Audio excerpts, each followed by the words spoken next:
Lord Nasher Alagandar, Defender of Neverwinter, and Reverend Judge Olef Uskar, Lord Justiciar of Tyr. Bring in the accused.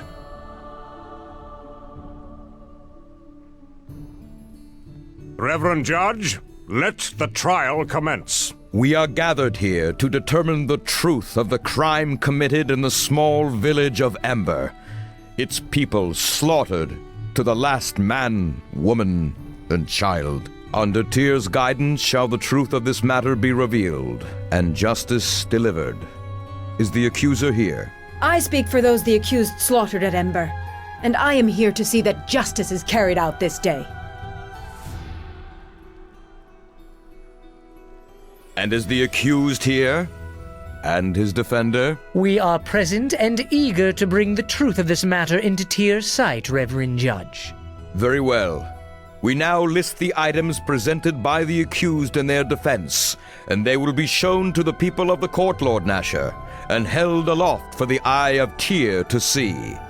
First off, It may take a while for them to get through all the evidence, bless it, and the rest of the ritual nonsense, so if you have anything you want to ask, now's the best time. Torio is an arrogant creature, but she is not a Luskan ambassador for nothing. This court is her theater, her arena, and she has had years of experience in treachery and twisting words. While evidence helps a case, she knows it is often the drama, the belief of everyone here as to who is guilty and who is not that will ultimately win the day. Do not forget that the rabble are here today to see someone hang. Unless you can convince them that you have been wronged, and grievously so, it is an uphill battle you fight.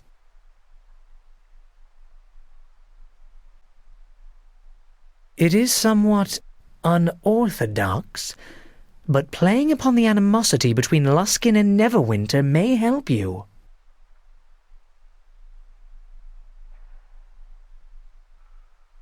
But that will only go so far, and may even help Torio in convincing the court that your actions may have been an attempt to start another war which no one in Neverwinter wants. I cannot give you a clear strategy, but remember that trading diplomatic words with Torio will be difficult. Do not resort to such a duel unless you feel you can absolutely win. And do not threaten her or try to bluff her unless you are equally certain. If you fail, you are bound for the gallows for certain. Well, I'm glad someone does. I occasionally have a good idea, you know. Oh, well, you're welcome. But really, no thanks needed. I assure you, this is a labor of love, and I relish the thought of seeing Luskan lose face, and possibly Torio losing her head. Come, let us deliver some humiliations, one arrow at a time. It looks like they have finished dispensing the evidence. Then that is the evidence before us. Perfect. Look at their faces. Torio's got quite a task ahead of her. That little harpy.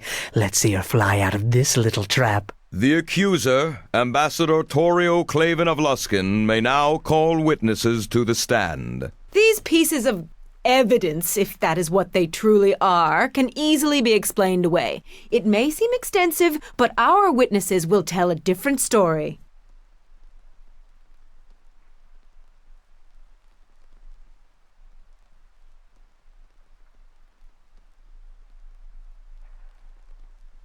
Is that always the last resort of one of Neverwinter, to blame Luskan for your city's failings and crimes?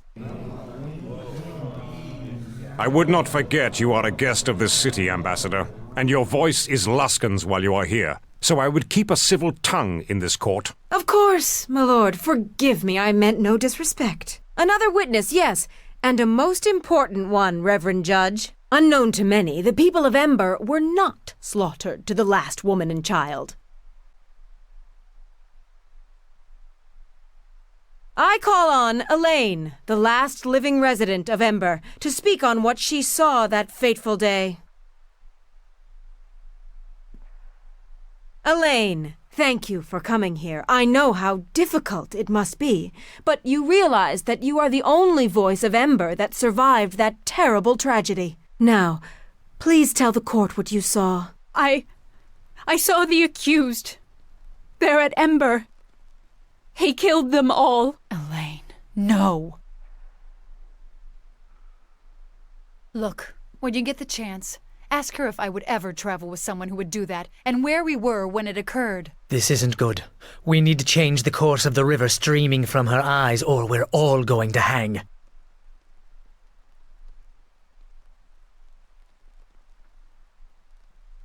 Perhaps after the witness has a chance to tell her side of the story.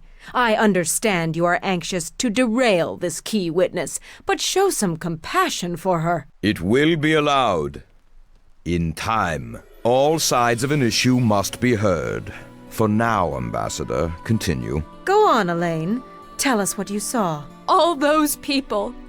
And they had no weapons. They had no way of fighting back. But the accused slaughtered them all, did he not? Yes. I saw it all. I took refuge in Port Last. There was nowhere left for me to go. You are safe now, Elaine, and the accused cannot harm you here. What more proof is needed? We have a witness that saw the accused perform the deed.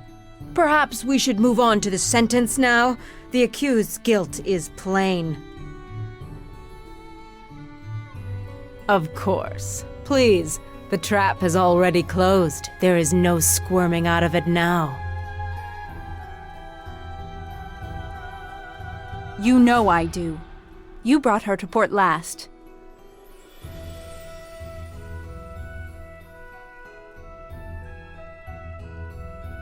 Yes, I did. What?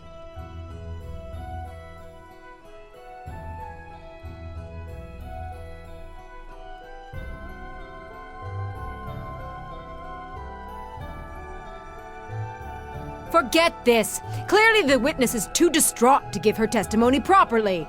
So let's choose someone who's not affected by Ember at all. Someone the accused knows all too well. I call forth Chandra Jarrow. What? Come now, Chandra. Don't be afraid. We are in a court of law. You may speak freely here. About what? About these false accusations? No, I am interested only in your interactions with the accused. You travel with him, do you not? I do. Let me ask you a question. Have you ever observed the accused causing, or near, any acts that compare to the destruction at Ember? I really don't think that... Answer the question. No. Not even your home? Well, yes. But that was different. There were... And wasn't your home attacked twice, and is now burned to the ground? Well, yes, but that was after... Next time when I ask you a question, I want you to answer it, Chandra, without objecting or giving me exceptions. You are safe here, and you need not fear the accused anymore. Because you see, what I am most concerned about, Chandra, is what you think. What you really think of the accused. We know something of his activities in Neverwinter already, as well as the lands around. So think carefully before you answer. Hope you've been treating her well. She's about to come clean. Is he someone who might do such a thing? No, he is a noble man, someone of great character. To hear him slandered like this makes me angry at the injustice of it. Angry enough to attack? To kill those who stand against the accused? I see. By the gods, if you are accusing me of what happened at Ember... I make no such accusations. But trouble does follow the accused, oddly enough. Perhaps you are blinded. One can often be in shock after the destruction of one's home. Thank you for all your help, Chandra.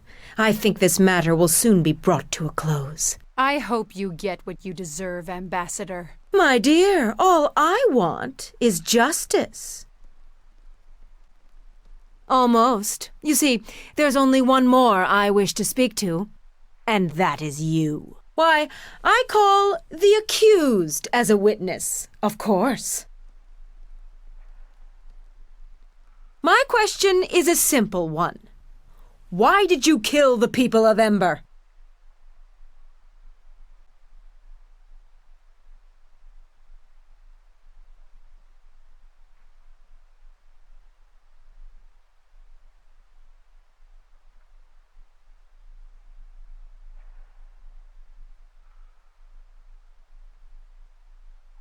That is what I asked. Yes. What is this tale?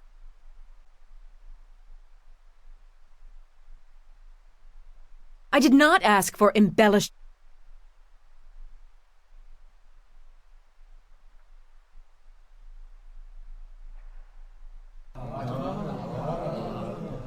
Oh my, this is good. Reverend Judge, I have heard... Reverend Judge, enough of this... I have no more questions, Reverend Judge. The accused may step down. Very well, Ambassador. The accused may now present their witnesses. May I? I have a brief opening speech with some cutting barbs prepared, but if you'd rather be found innocent as quickly as possible... Thank you, Reverend Judge, Lord Nasher, and fine people of Neverwinter. These allegations are a farce, my lord. I mean to show you the innocence of this man, a squire of Neverwinter, and the falsehood of the accusations against him. The evidence of the ambassador from Luskan is a transparent, ill-conceived ploy to destroy the life of one of Neverwinter's loyal servants. The accused has only been a squire for a short time, conveniently promoted after the massacre of the people of Ember. Perhaps as a reward? Ambassador, you have had your say. Now it is time for the accused to speak. And as for you, Sand, I would refrain from such accusations without first presenting proof. My lord, the difference is, in my statements can be found the truth. I was going to call Callum of the Neverwinter Nine, the commander you met in Old Owl Well after the victory there. His voice carries a great deal of weight.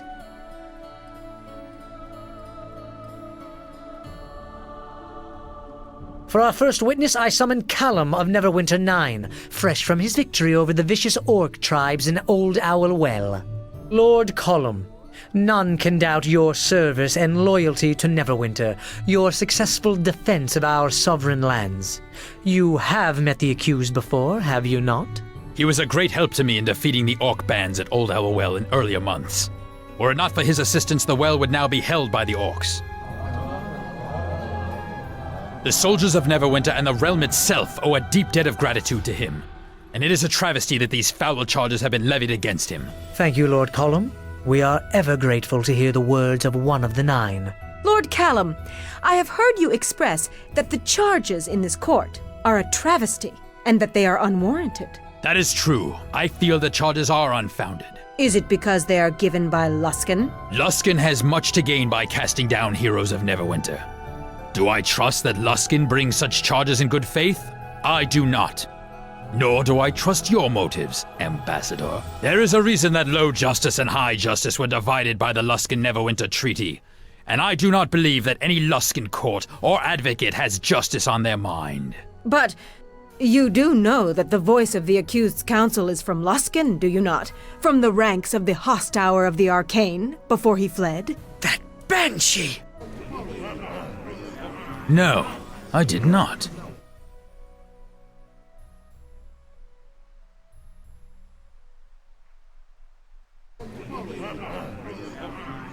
I agree. This matter concerns Ember, and whether the accused, who has sacrificed for Neverwinter on many occasions, merits such accusations. The origin of such charges or slander on the counsel of the accused has no bearing on the crime itself. I misspoke, but your behavior here, Ambassador, only grants support to my words. If there's nothing else, I think we've all wasted enough time here. I thank Lord Callum for his time, Reverend Judge. My questions have been answered to my satisfaction. I see Naya, the herbalist we helped in port last. I was thinking about bringing her to the stand. She could be good for our defense. The accused calls Naya, resident of Port Last.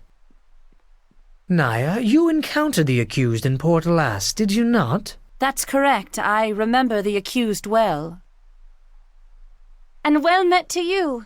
It is good to see your face again. Could you tell us what happened? I have been at Port Last for the past season to help fortify the town's defense. Though my duties occupied all of my time, I was concerned about the unburied bodies in Ember. I knew from a former acquaintance, a follower of Kelemvor, that after dying such violent deaths, it was possible they could arise as undead. But I could not see to them and could not convince anyone to help until the good squire came.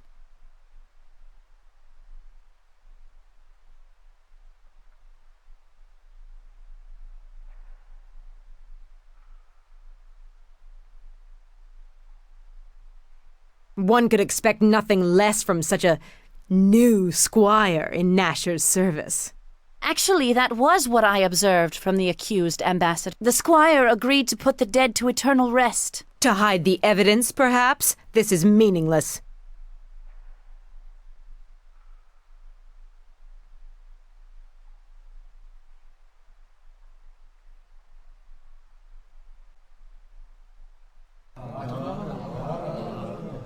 Your words may take root with those with dirt between their ears, but they will not make the crime of Ember vanish, I assure you. Now, are you done attempting to hold off a verdict, or are you ready at last to face justice? No, at least one more witness, I think, and we shall close the curtain on this stage. Unknown to all, there was another survivor of the Ember massacre.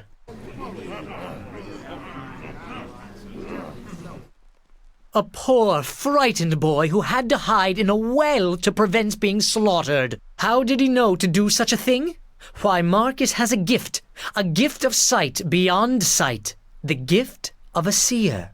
And he knew the murder would happen and the true identity of the killer. Tell us what you saw, young Marcus, what you saw with your special gift. It was a man that killed the village. He was big, much bigger than a normal man. I don't know how you could be confused. Maybe he used a magic disguise. But disguises like that don't fool me. What is this, a joke? You bring a child seer onto the stand, ask him a question, and then have him lie for you?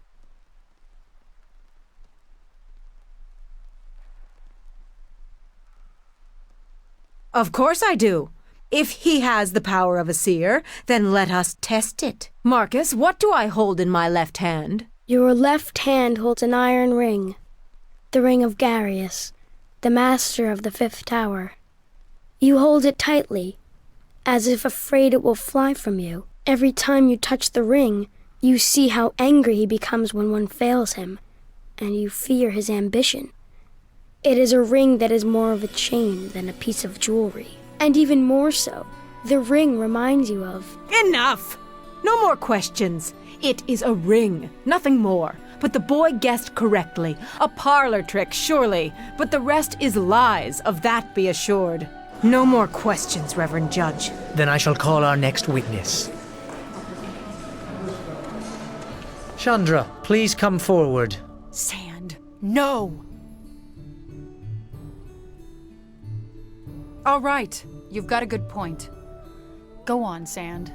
Ask your questions. Chandra, you know the accused. You have traveled with him, have you not? I have. And this crime of which he is accused? As one who knew the people of Ember, of Port Lost, do you really think him capable of such a crime? No, not at all. Look, don't get me wrong. Trouble seems to come at his heels. But it's how he deals with those troubles that makes me say no. He keeps trying to make things right, even when things are at their worst. And it's really hard not to admire that, and stick by it no matter what. I think that says it all, Chandra. Thank you. I have no more witnesses, Lord Nasher. The parties have spoken. Now all that remains is judgment to be passed.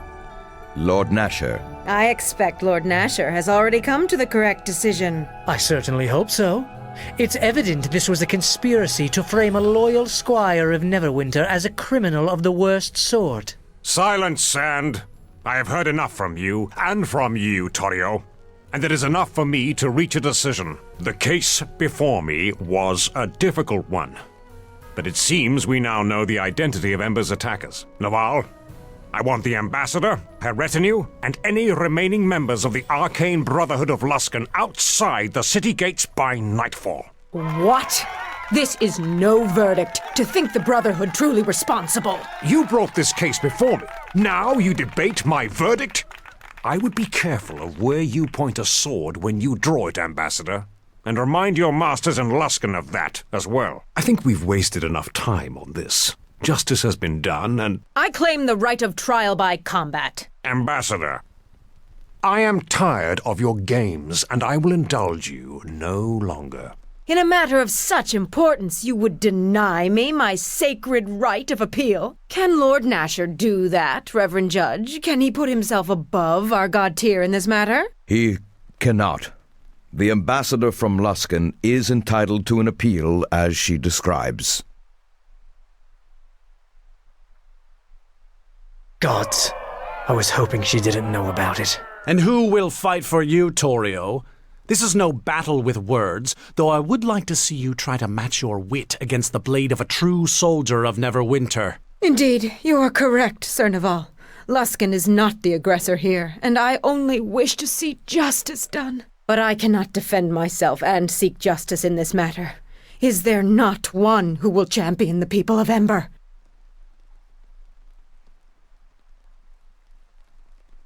I will. I have listened to these lies, and will answer them with my blade, in Luskin's name. A champion has been declared. Both the defender and the accused are required by law to report to the Temple of Justice in Neverwinter, to undergo the rite of Tyr, to cleanse themselves in a night of prayer and vigilance. The following morning, the champions shall meet in combat so that justice may be decided. So be it. After the rite is observed, the trial shall be held in the morning upon the tourney grounds. Arm yourself and be ready, squire, or choose a champion to fight for you. Because, by the gods, we have not come all this way for justice to be denied in this final hour. So, it seems this will be decided with blood. If that is what it takes to win the day, then that is what we must do. When you are prepared, go to the Hall of Justice and speak with Prior Ham to start the rite of Tyr.